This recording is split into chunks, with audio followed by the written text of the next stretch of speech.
Mike, thanks so much for being here. Thank you, Jenelle. Great to be here.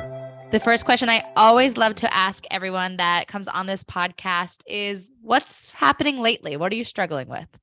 Well, I try not, you're hitting me at a good day for that, but I try not to use the word struggling, right?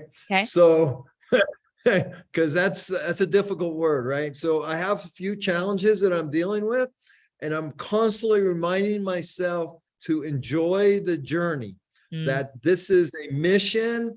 It's not work. Don't get frustrated. Don't let it bother you. Just go with the flow. I completely agree. I have a friend right now, her and her boyfriend are launching a company, and they're creating a non-alcoholic company basically. And so they delivered me products the other day, and she was like, "Oh, I'm so sorry that we don't have our like logo stickers on. So we just had to use these stickers." And I said to her, I'm like, "No, this is what you want to take photos of." Like, and I literally gave the package back to her. I was like, "Hold this so I can take a photo of you right now." Because when you have the perfect stickers and the perfect packaging, you're going to forget these moments. You're going to forget where you started. And I'm sure that's what you're kind of trying to remind yourself of right now.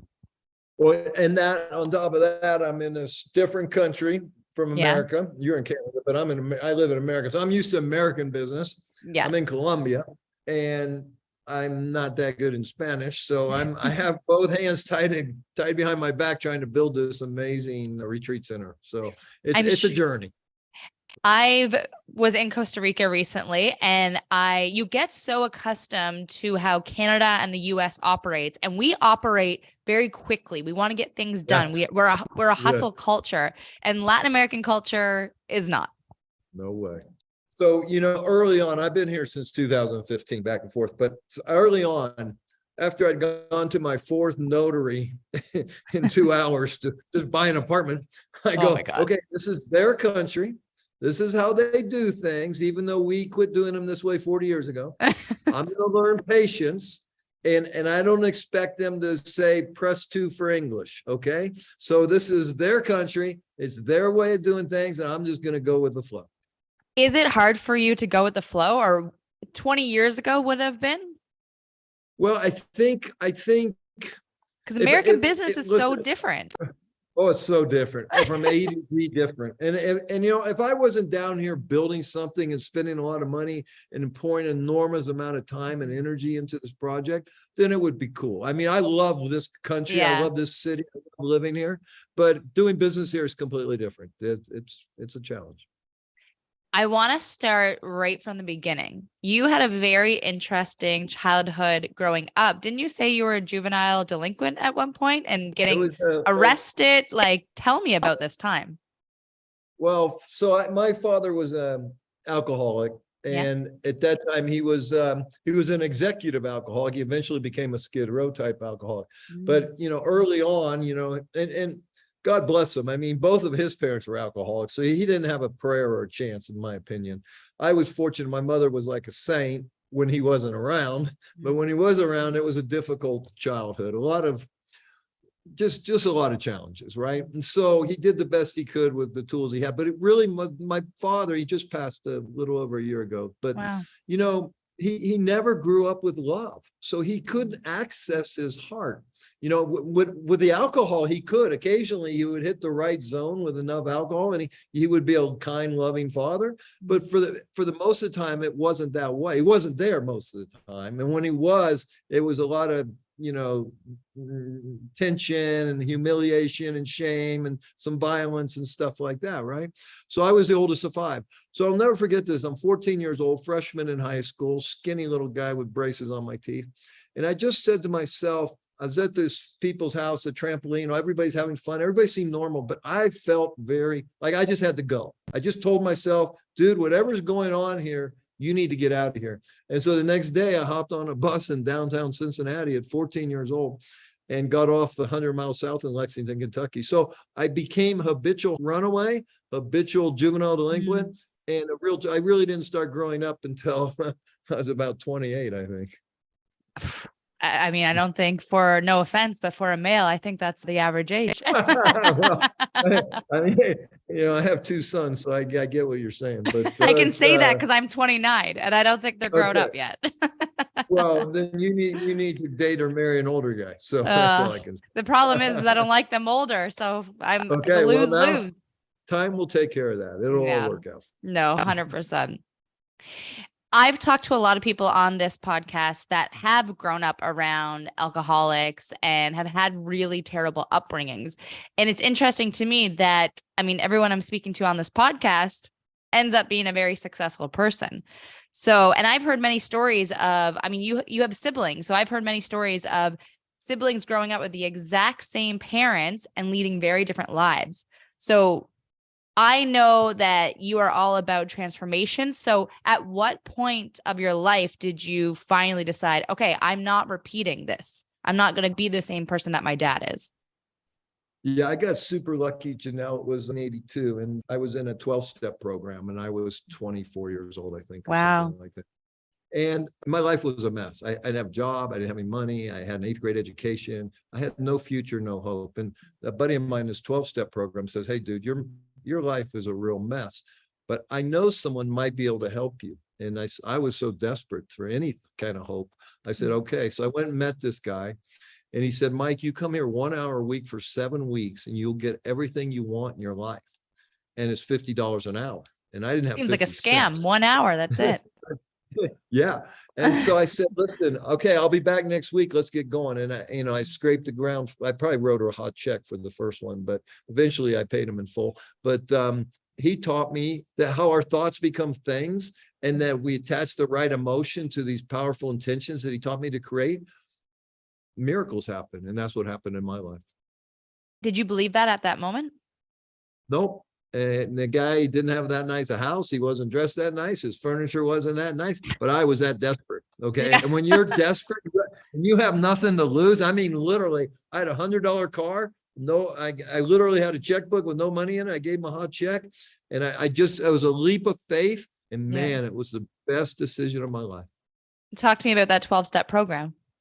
So that wasn't the 12-step program. This guy was a product of the 12-step program, Oh, okay. But he was studying a thing called Silva mind control, which I had no idea at the time. I only learned recently, actually. And it's kind of like NLP, no? Well, it kind of, it's they're very similar. And NLP has a lot of great attributes, but it can, like anything, it can be used the wrong way. Like my process of manifestation, I can manifest a great life, or I can manifest a life of crime, right? So anything could be good or evil. So he basically said, Mike, listen, there's no difference between imagination and reality. And he goes, you need to create a balanced life. So he took a pen and a piece of paper, he wrote a circle, and he divided my life into 6 areas. Your job, your relationships, personal development, fun goals, contribution, all these kind of things. He says, what do you want most? Well, 2 years prior, I'd walked out because I'm a runaway.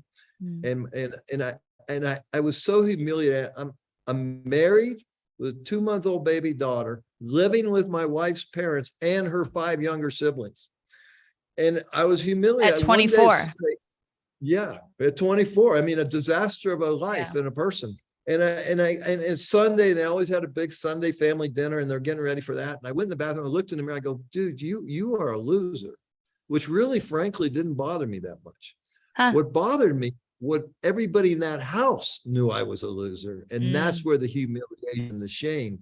And so I didn't even own a car at the time and they were letting me borrow one. So I literally 5 o'clock Sunday afternoon, took all my stuff, clothes, threw it in their car and took off. And took the car. And took the car. And I partied like a rock star for a week. I wrote a bunch of hot checks and had a great time. And then I called her up and said, okay, I'm ready to come home now. She said, no, I don't think so. So I literally ended up on the steps of the Catholic Church that we got married in 2 years prior. And I said, okay, God, if you're real, and I don't think you are, but if you are, you literally have the power to manifest into a physical being, sit on these steps of this church with me, and then I can talk to you and I can touch you and then I can believe in you and then I can change my life. So God came down By the grace of God, though, the next day I ended up in this 12-step program. And that's what led to meet the mystery man. So I said, listen, what I want is my wife and my daughter back. We've been divorced for 2 years and she hates my guts. She wants nothing to do with me. I pay $187 a month child support and I see my kid, one night a week. And it's driving crazy. And I don't want someone else raising my daughter. And I couldn't stay off drugs. I couldn't stay sober. I couldn't stay nothing. Right. He said, okay, let's write an intention as if that already exists. Because there's no difference between imagination and reality. So here's this woman who hates my gut, and I'm sitting at this man's kitchen table writing, Lisa and I are so happily married. Our daughter, Michelle, thrives in this marriage. About a paragraph or two of like how wonderful this marriage. Now, while I'm writing it, I'm in enormous emotional pain. I know she hates my guts. I know this is all bullshit, but I write it anyways. And as I'm writing it, all of a sudden I get a little hope. All of a sudden it starts to feel like, okay, maybe there's something to this. Next you start week, envisioning it of what that would look like. And feeling it too. So I'll get to that in a second. So the next week, what do you want? I want to own my own business. Next week, what do you want? I want to own my own house. Next week, I want to make $10,000 a month. Next week, I want to run a marathon. Next week, he goes, next week, it's got to be a contribution goal because you need to give back. You just can't take, you're going to need to give. I go, okay, well, my dad was a troubled youth. I was a troubled youth. I want to create a home for troubled youth. So those were my 6 intentions. Week 7 is where the magic happens. He comes, he says, okay, good job on writing these intentions. You've worked hard. You've done a good job. But this is 1982. This is, you probably don't even realize what I'm going to say right now. But he brings out I wasn't even alive, Mike. There you go. Okay. So he brings out a thing called a boom box. Okay. And that's I know what those are. Okay. So we used to listen to music on our boom box, right? And he has a cassette tape. It has theta brainwave frequency music on it. He puts it in the boombox. He goes, I'm going to play this music. Then he hands me a relaxation script and he hands me a microphone attached to a tape recorder. He says, while the music's playing, I want you to read this relaxation script into this microphone and I want you to read your 6 intentions. Okay, fair enough, done. So there we are. 7 weeks later, he hands me a cassette tape with a relaxation script embedded with theta brainwave music and my 6 intentions. And I leave with that cassette tape and I'm $350 poor. And he says, Mike, here's the most important thing. Every morning, right when you wake up, because you're coming out of delta into theta and alpha, I want you to listen right away. Because what will happen is that sound, that vibrational, that energy, that frequency, those intentions will pierce the conscious mind and get into the subconscious mind, which is where all the power is. Okay. And every night before you go fall asleep, I want you to listen again. And I'll be honest, I didn't listen every day. I didn't listen religious. Sometimes it was too painful to listen. But I will tell you this, within 4 or 5 months, with no money, 40 grand in debt, no credit, but bad credit, sleeping on someone's couch, I own my own restaurant after 4 months. Because what happens is, well, this is all I know now. So I didn't know any of this. Okay? I'm just a dumb kid with no hope, saying desperate, right? What I know now is, one, your subconscious mind right now, my subconscious mind is taking over in 1 million bits of information. Okay. Yeah. Then it picks 40 bits of information and delivers them to the conscious mind because that's all the conscious mind can handle. So what 40 bits of information does this supercomputer called the subconscious mind deliver to the conscious mind? Whatever it thinks we want and desire. So if I walk around all day, my life sucks. Nothing ever goes right. I can't find the right relationship. This guy's a jerk. Why is blah, blah, blah. That supercomputer is going to look for 40 bits of information to reinforce what it thinks I want because of what I say and how I feel and what I think and all this stuff it knows, right? So once I program and say, no, I want this, I'm specific. I want my wife back. I want my own business. I want to own a house. Boom, now it's looking for stuff to deliver. So what happened with owning my own business? All of a sudden, I get a thought. A download, right? Where did that come from? Where do thoughts come from? Well, I believe they come from the field of infinite possibilities. And because I'm telling it every day what I want, the thought comes, put an ad in a newspaper and raise the money. I'd already found the restaurant I wanted to buy. So I put it in. I mean, I'm a 24-year-old kid with nothing going for him. And I put it in this paper, I raise this money, I open this restaurant. So prime example of how it works. 2 years later after this, my ex-wife calls me up, says, hey, I need a date for a Christmas party. Will you take me? Sure, we get remarried 6 months after that, we have 3 more beautiful children. So, and then one day someone says, hey man, I need to sell my house. You want to buy it? No money down, blah, blah, blah. So, I mean, see, when we tell the universe what we want, and when we tell our subconscious mind what we want, and we tell our creator what we want, then all of a sudden, guess what? We're no longer a victim, we're a powerful creator. And that's what I think we need to become today, especially the way the world is kind of unraveling around us, right? And everybody wants to play the victim. Well, guess what? Either we're all victims or none of us are victims. So pick your point, right? But I prefer to look at myself as a creator, and I'm here to create something. So that's the biggest struggle most people have. How do I find out what I'm here for and what am I supposed to create, right? So there's a lot of tricks to that a lot of people ended up getting trapped. And I've been trapped in my life. So I'm sure we all get trapped. But it's learning to realize I have the power to get untrapped. I have the power to create. I am a powerful creator.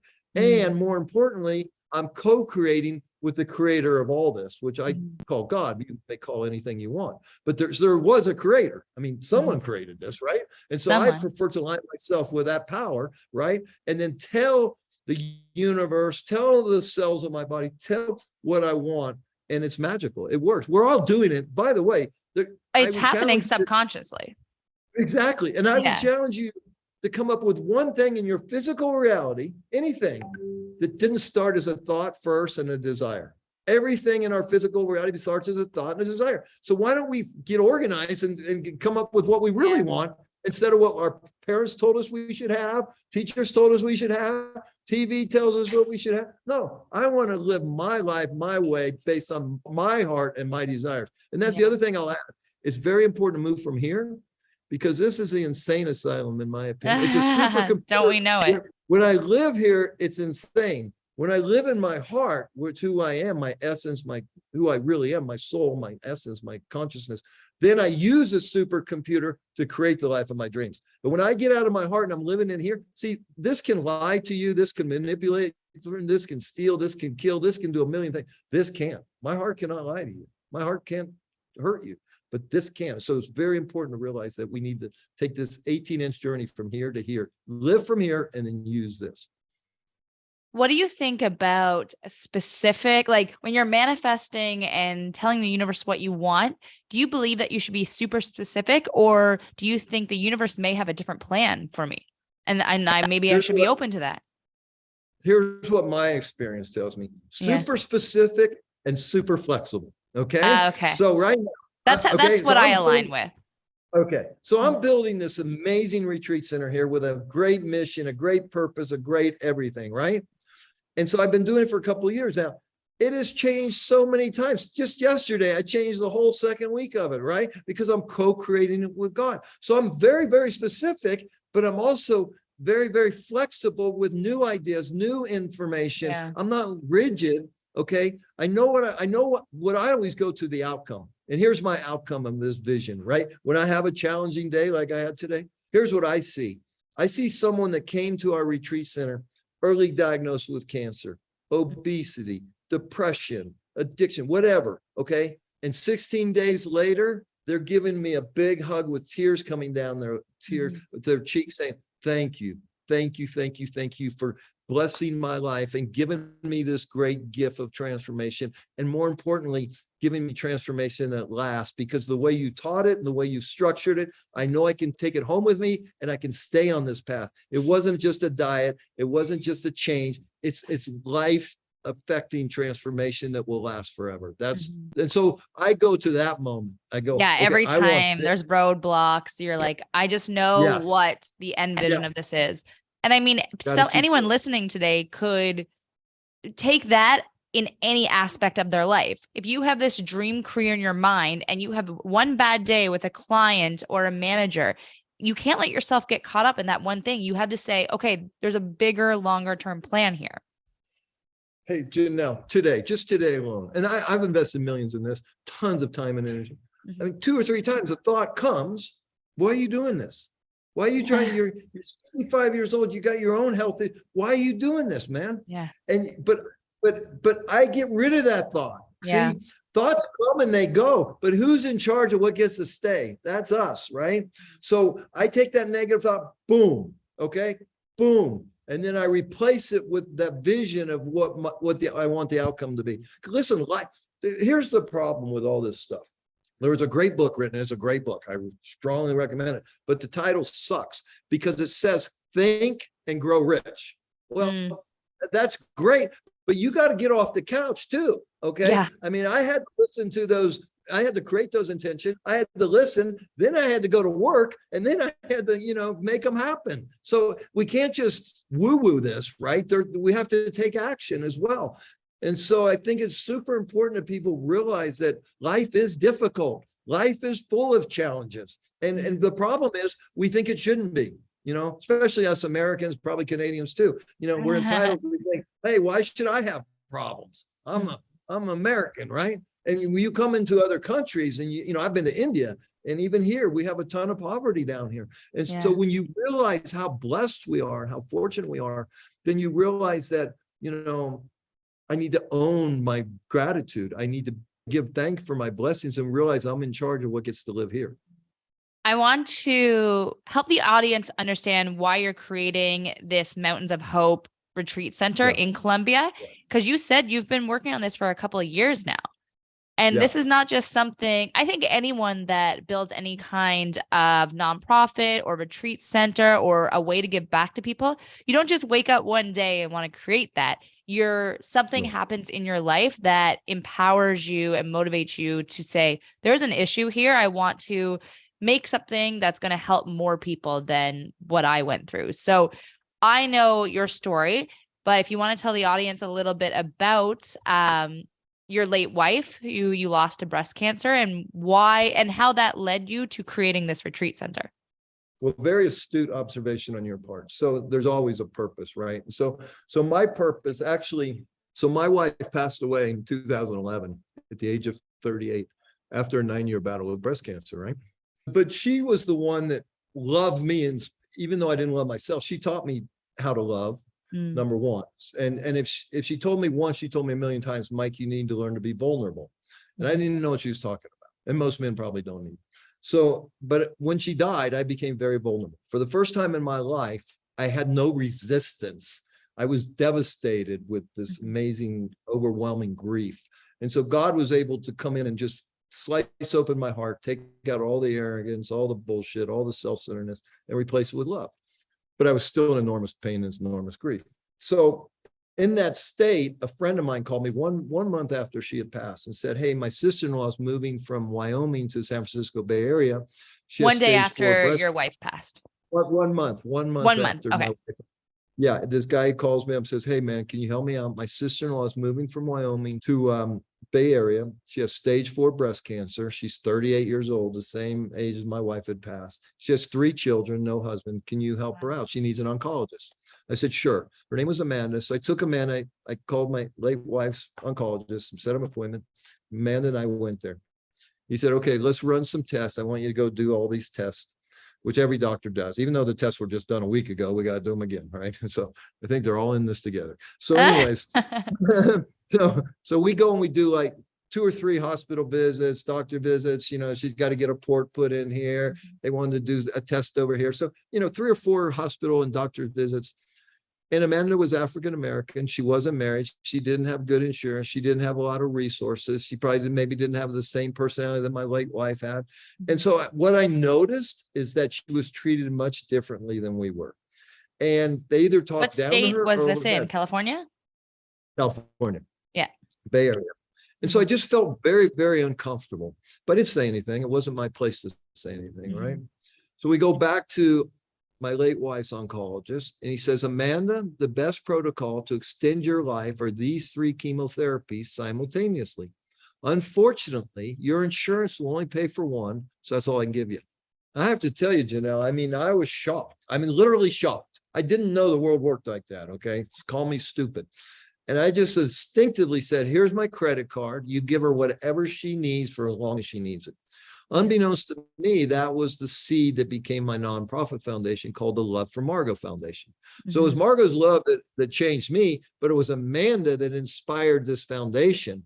And well, boy, then I got into that work. Holy mackerel. That's like, I'm not even American, and I know enough about American healthcare that it would make you sick, because Yeah.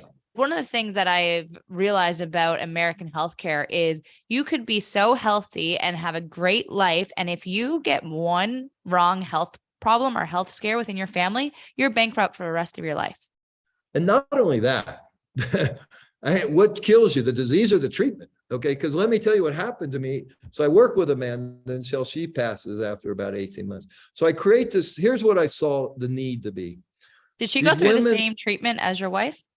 yeah. God, Yeah. you know, I've sat so many bedsides. I was just thinking about when you, for some reason, just flashed sitting at her bedside while she was passing. And it was so intense. I probably sat a dozen bedsides with people passing, and it's the greatest blessing anybody could ever. Most people don't want to deal with it, but it's a blessing to be there. Why?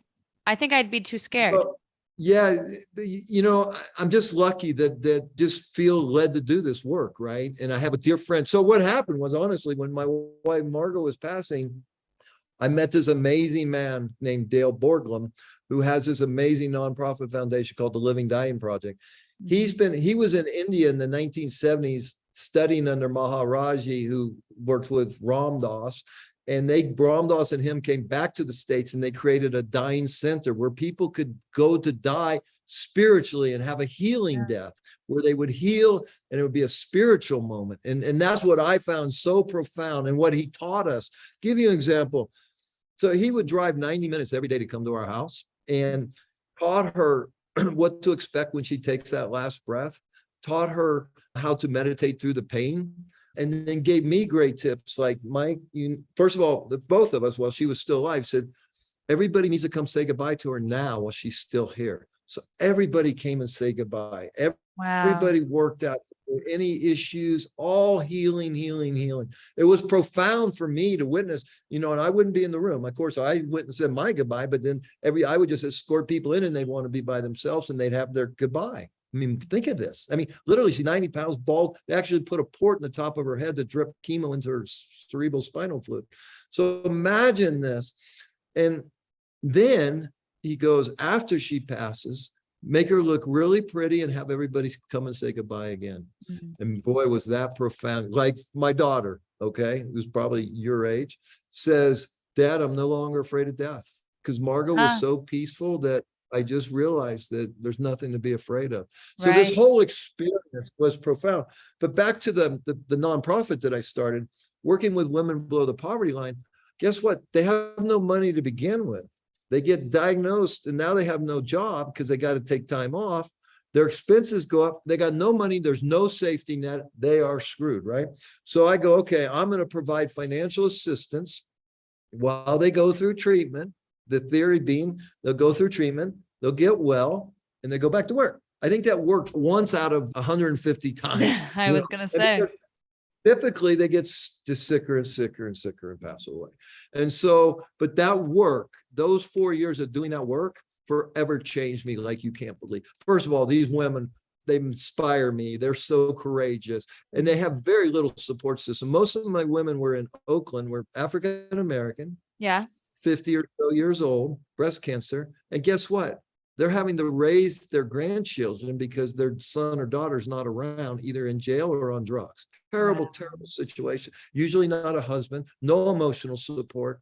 One of the saddest things I've ever experienced. I could tell you stories that would blow it's your also mind. the stress. Like, I think a lot of cancer is caused through stress. So it's like her entire family circle is dependent on her. And then if she gets sick, like the stress of that, knowing that no one in her mind, no one's going to be okay if she goes, that's just going to further feed the cancer. Yep. And it's so sad. It really is. So anyways, I was going broke doing this after 4 years. I go, okay. So I go, okay, enough of that. What can I do? But were you raising money from other people? Because it was like a nonprofit. Yes, but I'm not first of all, not a lot of people want to give money to poor people, minority poor people that are dying. Okay. Not a lot of people want to give money to that. Yeah. That they have no relation to. Yes, exactly. So anyways, it was mostly my money. And then I go, okay, well, how can I help? I'm going to buy them water purifiers and juicing machines and vegetables. I'm going to teach them how to strengthen their immune system so the chemo and the radiation and the surgeries don't do that much damage. Yeah. Yeah. Now here was the problem, now, and I was also doing this in Southern California. So those were mostly Mexican women that were here illegally and mostly African-American women. So the conditions were, I could tell you things you wouldn't believe. I'll tell you one, I'm sitting in a Wendy's restaurant. We're still in the Bay Area. No, now I'm in Palm Desert. So I also live in Palm Springs. And so I'm going back and forth. So I'm doing it in Palm Desert and I'm doing it in the Bay Area. So the Mexican women are all in Palm Desert. I'm sitting in a Wendy's, beautiful young woman, probably 40 years old. And so they don't speak English. So they have to bring a translator. Because if I'm going to give grants, I want to know who I'm giving it to. I want to know why I'm giving it. And I want to know how I can help besides the money. Because this is where my heart was, right? Yeah. And so she has like her husband. So she's sitting across where the bench thing at Wendy's restaurant. And then she's sitting here, her husband's sitting there, and her daughter's over here translating, right? She got so emotionally upset talking about all that. She literally lifts her tube top up where they just removed it. All there are is 2 scars where they removed her breast. I mean, I was blown away, just fresh. I mean, 10 days ago. So many experiences like that. One poor woman in Palm Desert, she couldn't pay her rent. Her 18-year-old son is, and the very attractive mother, very attractive son, very sweet people. And she can't pay her rent, but she's also crying because they removed one breast and never replaced it. So here's this beautiful 40-something-year-old woman with one normal breast, and they go, okay, well, sorry. So I go, basically, you can't afford the reconstructive surgery, so I'm not going to do it. Exactly. So then I said to the kid, I go, does your mom want help paying the rent, or does she want me to help her get another breast? And he says, she'd really like another breast. I said, okay, let's do that. Long story short, we couldn't do it because she was on blood thinners. And so they couldn't have surgery. So I just gave her the money. And then, boy, Bonica, Oakland, California, her mother sold her for sex from age 8 to 14 so her mother could get crack cocaine. So Bonica gets breast cancer, of course, right? Almost every illness, this is what we teach at Mountains of Hope. Almost every illness is related to some emotional wound that never got healed. And emotional trauma.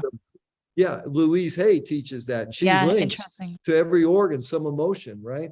So we're physical, mental, emotional, spiritual beings. We can't just treat one and ignore the others, right? So anyways, long story short, I go, okay, I got to do something. So that's why I came to Colombia. I've been looking to build something. And then I fell in love down here, got married. So that was an 18-month honeymoon. Then the pandemic hit. That was 2 years of playing golf. And so now we're back at it, right? So now we can finally get this. So our first retreat is September 2nd of this year. So we're working hard to get everything done. Yeah. Mike, let me ask you this. And I feel like a lot of people haven't asked you this. You spent a lot of money helping these women and watching them just suffer. And you, like you said, majority of them died even after all the treatments. Talk to me about your emotional and physical health during this time. Great question. So, and financial health. Well, yeah. So I got blessed there. I got some lucky breaks along the way, some business, but I do think I affected my own health, honestly. So because the 10 years with my wife, was very traumatic, that when we met, we really weren't supposed to be together. So we went through holy hell just to be together. Mm-hmm. And then early on, 9 months into our relationship, I find this tumor right here. And so for 9 of the 10 years, we're going through this cancer stuff. Wow. And she wants to have a baby. So we look at this in vitro fertility. So that was stress of 10 years. Stress all the time. And then the grief, the stress of the grief, I had no idea because I never stopped. I went, I tried to go through it as best I could, but all of a sudden Amanda showed up and all of a sudden I'm right back in the same hospitals, right back in the same doctors. I think I went a little too quick there, but so I have some physical issues myself now. So that's the other great thing about what I'm building is this retreat center. It's for people that need, but I'm doing it for myself too, to deal with my physical issues. Of course. Way before all of this started, you were a very successful and wealthy car salesman in California. You said an interesting thing when we talked last time. You said you had everything that you want, but then at one point you fell asleep What did you mean by that? Well, it's interesting. So, I got a job as a car salesman. Yeah. I worked my way up, got some lucky breaks, and became an owner. And I've owned quite a few car dealerships in the Bay Area. But I never fulfilled that sixth intention of contribution. I would try, like I taught Bible study, I coached Little League, I do a little bit of juvenile hall, teach a little stuff there, but I really never fully embraced it. And as a result, I had a $4 million house, 4 wonderful kids, a wife who I'd probably fallen out of love with just because we'd grown so far apart. I'm constantly reading books, constantly growing, constantly evolving. She's still smoking cigarettes. She's still, so things were a little empty. And I think that God brought this person into my life who ended up passing away to shake my life up. Plato talked about twin flames, and the way he described it is that we're one soul cut in half, and we spend many lifetimes looking for the other half. And when that happens, you better look out. So the moment I was a successful car dealer. This woman walks in to sell me Hispanic advertising. The moment our eyes met, there was this connection, just like I've never felt anywhere before or since. But I don't say nothing. The day she walked, I'm the last guy getting divorced. I married my wife twice. I'm fortunate. I'm blessed. No matter what, I'm not going anywhere. It's just, I don't want that pain ever again in my life.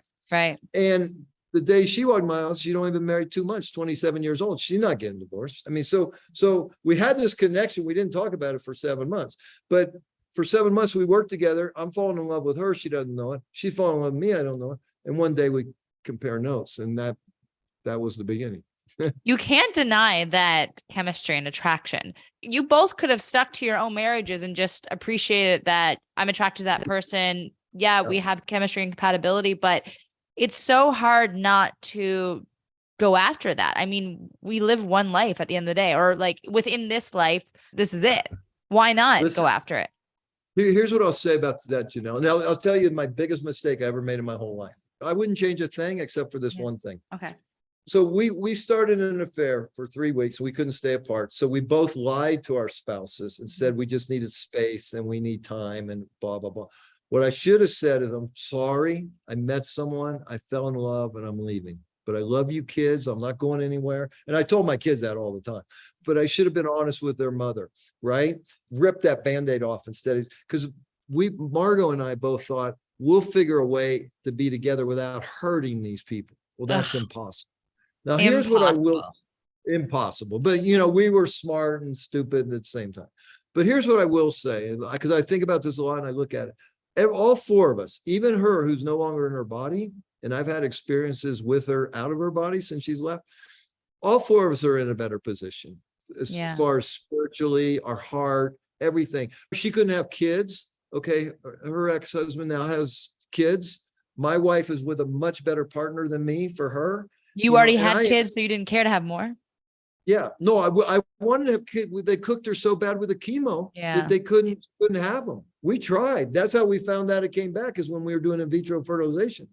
So I really wanted a child for her. I wrote a beautiful book called Living in Color where I talk about it. So I wasn't even in the meeting when they said, because I was just her boyfriend, and they have a tumor board at Stanford Hospital. They have a meeting. 3 doctors say, should we wait 2 weeks and freeze eggs, or should we start chemo now?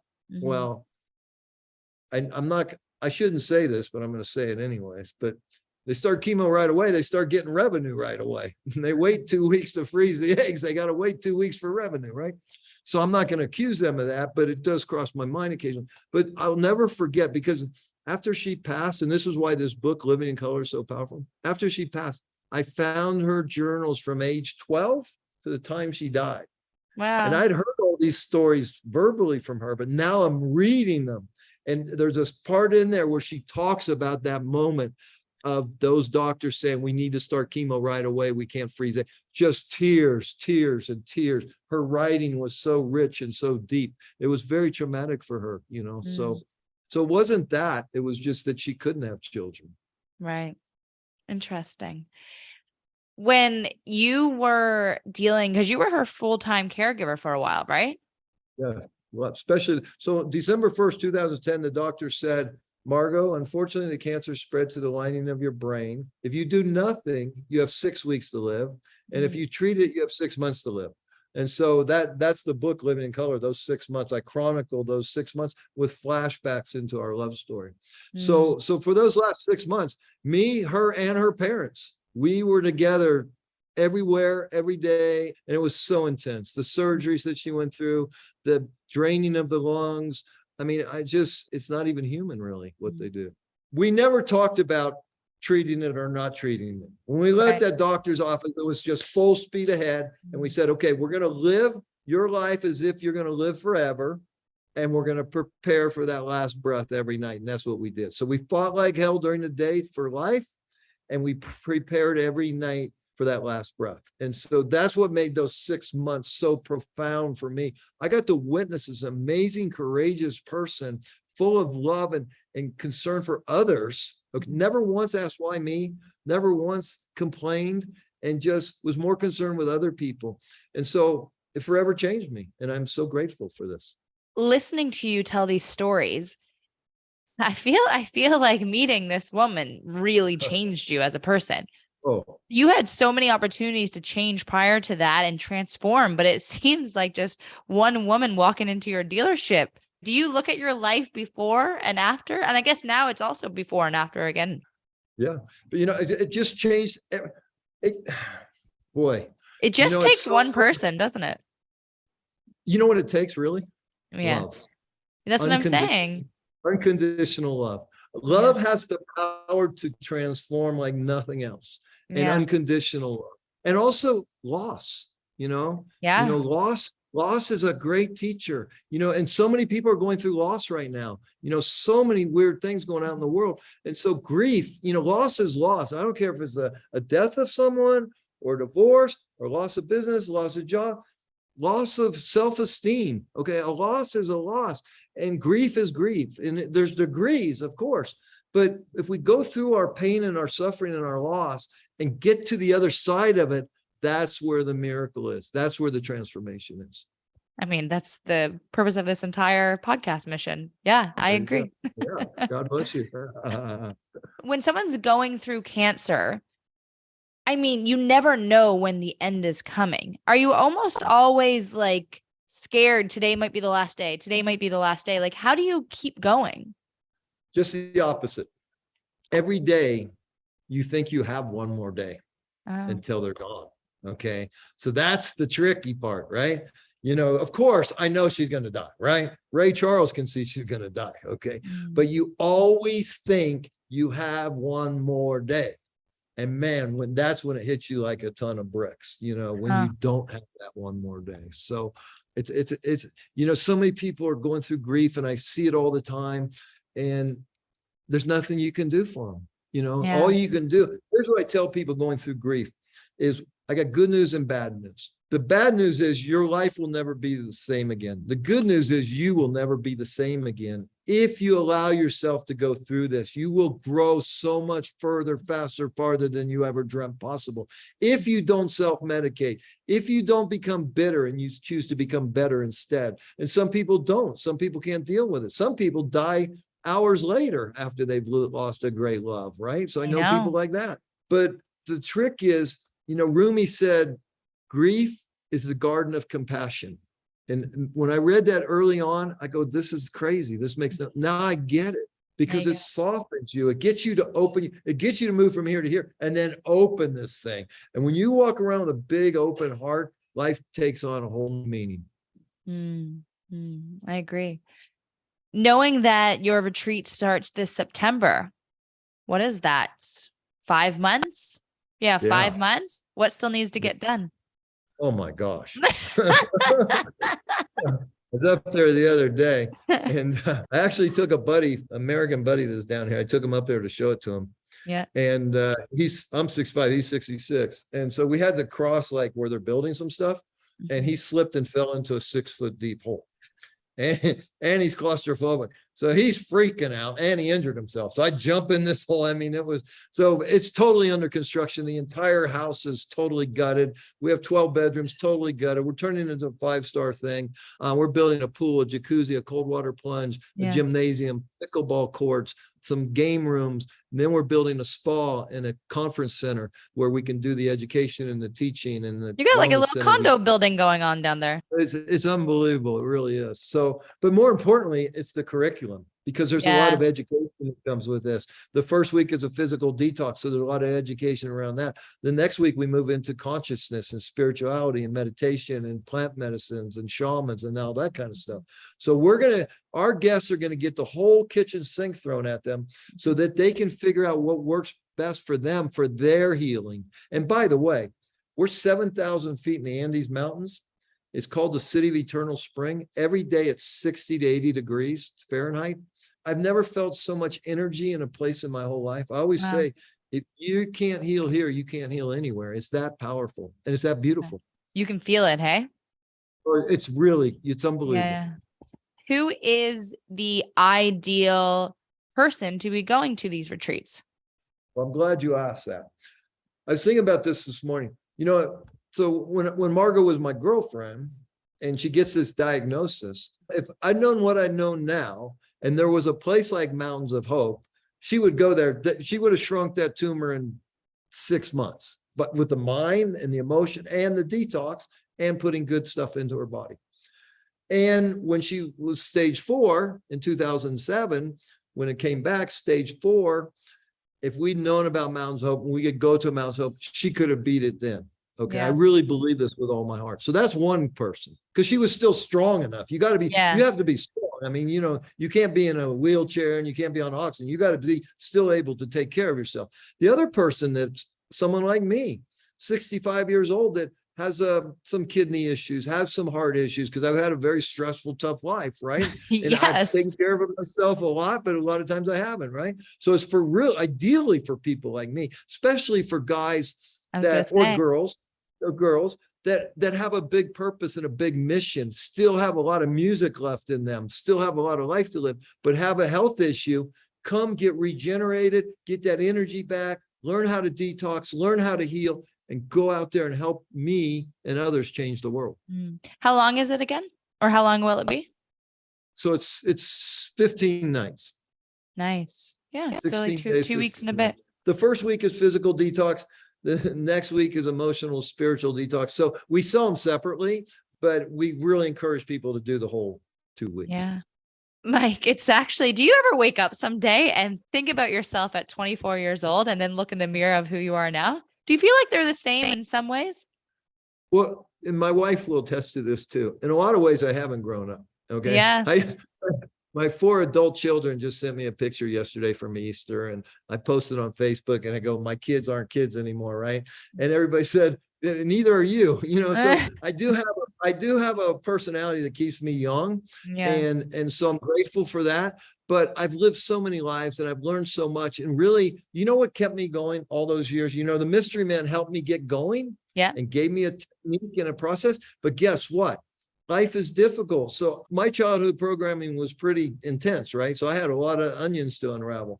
And so, but books is what kept me going. And that's why I wanted to write books, because I know that from Wayne Dyer to Zig Ziglar to Tony Robbins to Eckhart Tolle to Byron Katie, these are the people that feed me, right? These are the people that get me up and keep me going. So that's why I wanted to write my story, my book, because I want to inspire people to do more and to do better. And because, I think it was Thoreau said, most men lead lives of quiet desperation. And I know that I've been in that boat before. I have a lot of friends. I have a lot of wealthy friends, and I see their lives down. I see what's really going on. I see them in their weakest moments. And so, the penny's not always shiny when you really look at it, right? So I want people to say, hey, humanity is suffering right now. And who's going to fix it? There's three quotes that I like. One is, evil exists because good men do nothing. Bonhoeffer said, a righteous man lives for the next generation. And Martin Luther King said, an insult to justice anywhere is an insult to justice everywhere. And so that's what my life's about. I saw the injustice in the medical system. I know it exists in the criminal system and in the government, all these systems, right? And I have 4 kids. I have 7 grandkids. I worry about my 7 even my 4 kids and my 7. What kind of life am I leaving for them behind, right? Yeah. And so this is what drives me. And I see the suffering. Let me tell you, these women, I saw the suffering. And listen, there's 7 billion people allegedly here. And if all of us would lift up someone less fortunate, boom, the whole consciousness shifts. I agree. All the craziness comes to an end. We got to go back to humanity being a community of integrity and responsibility, and not all this other TikTok stuff we're addicted to right now. Well, it depends what your TikTok feed is. Well, you can program that. Yeah, there you go. If your TikTok feed is awful, you've programmed that with your attention. Right. You can change it. You can change any social media feed if you want it to. Last but not least, Mike, you've given us a lot of things that we could be doing to up-level our consciousness and change our life for the better. But people don't want a to-do list after this podcast. So what's just one thing that they can change or edit within their life that you think will make the biggest change? One thing. Understand that everything in their physical reality comes from their thoughts and the emotion they attach to it, right? Yeah. And that they're in control of this. And if they don't listen, I love Dr. Joe Dispenza, right? My favorite line that he says, if you want a new personal reality, if you want something different in your life to happen, you need to change your personality. You need to change what you're doing, because it's our thoughts and our emotions create our actions, which creates our destiny, right? So if people could just understand one thing, these thoughts, aren't yours. They're just floating around here. You get to decide what you get to keep or throw out. And what you keep, you can nurture and water and create something beautiful, especially if you attach a powerful intention like love or gratitude or contribution to it, right? So that's the thing. Understand how powerful you truly are, and you're not a victim, you're a creator. And now get up and go out and create something. Mike, for everyone that wants to connect with you after listening to this episode, what's the best way? So my website is MikeMurphyUnfiltered.com. And if you go there, MikeMurphyUnfiltered.com/gift, we have a little gift for you. We'll give you one of our products for free. So go there, MikeMurphyUnfiltered.com. And if you want to check out our wellness retreat center, it's mountainsofhope.com. And our nonprofit is loveformargot.org. So there you have it. Mike, thank you so much for all of your wisdom. We just had Easter this past weekend, and I did not go to church, but I definitely just went to church in this episode. That's what I feel like. And this is my type of church. So thank you so much for being that for us today. Thank you, Jenelle. You're a beautiful woman. You have a beautiful show. And thank you very much. Thank you.